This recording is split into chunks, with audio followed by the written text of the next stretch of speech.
language access becomes a barrier for our community. And if folks are building up policies that are making it harder for folks to actually understand and be informed voters or participants in our communities, that's a big problem. We are back with The Big Deal, continuing our series focused on the evolving demographics of American voters. Last week, we talked about the Latino vote. Today, we are talking about the fastest growing group of eligible voters, Asian Americans. Last year, Asian Americans shifted further towards President Trump compared to 2020 and 2016. That's despite former Vice President Kamala Harris's Asian background. We're going to explore what issues are driving that trend and what Asian American voters think of President Trump and his administration after nearly 4 months in. Spectrum News reporter Zaneria Bird starts us off with a closer look at the policy issues affecting Asian Americans in North Carolina. If I could just have you fill out the forms and I'll give you your. People arrived early in the morning to register for the 4th annual North Carolina Asians Americans Together Advocacy Day. I want to have my voice heard. I want to feel like I'm a part of the community and those elected to represent me actually represent my views. Nikhil Kulkarni is one of 70 people who walked over to the General Assembly to connect with representatives and talk about issues affecting them. Just affordability, I think it's a big issue. I want to see what our leaders doing here on the ground to help me and my family. Nikhil says the current state of immigration is scary for his neighbors. There are several that are on my street that are here on H-1B visas, that are in the process of applying for green card and citizenship. And they're very concerned that they're going to be picked up and thrown into a van, both legally and illegally. The group of North Carolina Asian Americans Together says language access is one of the major issues affecting people's day-to-day. When we're talking about accessing basic services like healthcare, like getting your driver's license and filling out government paperwork, including registering to vote, language access becomes a barrier for our community. And if folks are building up policies that are making it harder for folks to actually understand and be informed voters or participants in our communities, that's a big problem. Nikhil says he hopes meeting with representatives will create a level of understanding and support for mental health, diversity, and fairness for all races and genders. The diversity is something that we should cherish, and I don't want us to swing the pendulum in the opposite direction where we kind of go back to ways where people don't feel welcome.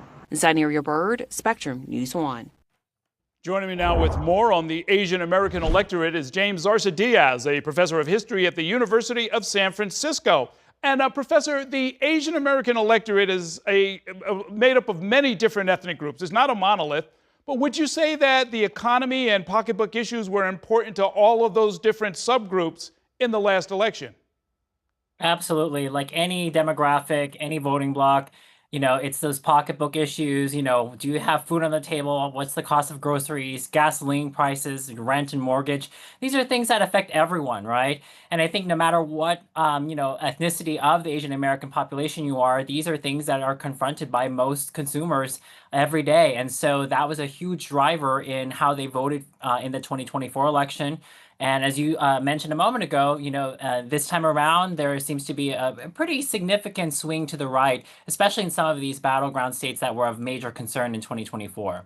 And why didn't Kamala Harris's Asian identity rise to the top of the Democratic ticket? Why didn't it strike a chord with different Asian American communities, do you think? That's a great question. And I think it's complicated, but I'll say this. With Vice President Harris, right, with her South Asian background, she did talk about it a lot, certainly, and that is a big part of her identity and her childhood experiences and so forth. But like you said a moment ago, the AAPI community is not a monolith. You have South Asians, Southeast Asians, East Asians, and even though she is technically Asian American, partly Asian American, I think ethnicity sometimes can resonate more depending on where in the Asian American category you are.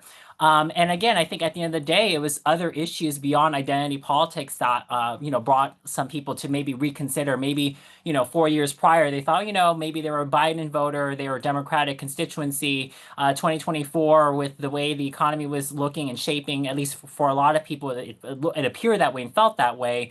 They thought maybe Trump might be a viable option this time around. And at that point, he'd already kind of obviously received a lot of had strong name ID even before the presidency the first time around, right? So it was a familiar name. Okay, so now on this side of the election, we're finding many Asian Americans are also angry now with the administration's actions, specifically on tariffs, which have raised prices for this community when it comes to everything from groceries to toys.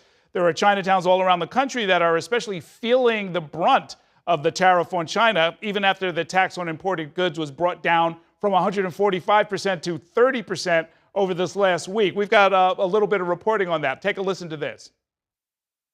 The prices have already gone up. The damage is already done. No one knows how to prepare. You never know one day to the next what to expect. But clearly, cost of things are going up, and we have to do a lot more with a lot less, and that is painful. So overall, Professor, what are you hearing from Asian Americans who voted Republican? Is Trump delivering for them, or are they starting to regret their choice? Seems to be a bit of a mixed bag, right? The tariff example is one example where if you're a small business owner, especially in places like Chinatown or anywhere across the country where you're used to inexpensive goods, right, being the norm for decades now, I think you're going to probably rate President Trump on a poorer side of the scale. Other economic issues as well. Immigration is also of concern for some folks. That maybe they're concerned. Some of the folks you just interviewed earlier in that segment, talked a little about kind of fears about being deported, even if you're a legal citizen or even a U.S. born one.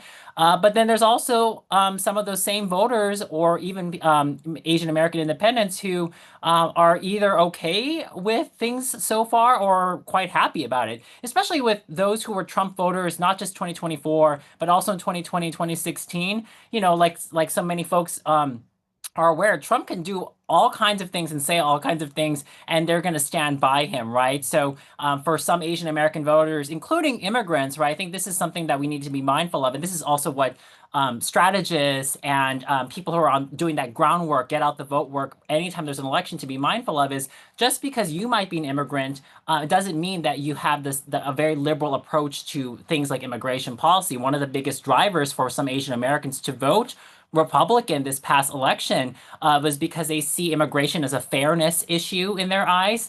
They hear about amnesties or flexibilities, if you will, with some immigration policies, and they say, well, hey, wait a minute, I waited 5, 10, years to get to the United States, and they feel sullied, right, insulted by things like amnesties or things that they consider as problematic, like maybe undocumented people who are receiving, benefits from the state. And so they see that as a problem, right? And so I think these are things to be mindful of for 2026 as we approach midterms for both parties, right? That there's so many layers and complexities, and just because they're of Chinese or Indian or Filipino or Vietnamese descent doesn't mean they're going to necessarily be loyal to one side or the other. Definitely something for all of the political operators out there to keep in mind. We're going to be watching those trends as well. Thank you very much, Professor Zarsadiaz. Great talking with you. Thank you for watching our YouTube channel. Let Spectrum News be your resource for balanced, in-depth political coverage, and click the subscribe button right here. You can also download our app or watch us on TV to learn more about the candidates, where they stand on the issues, and more. We'll see you then.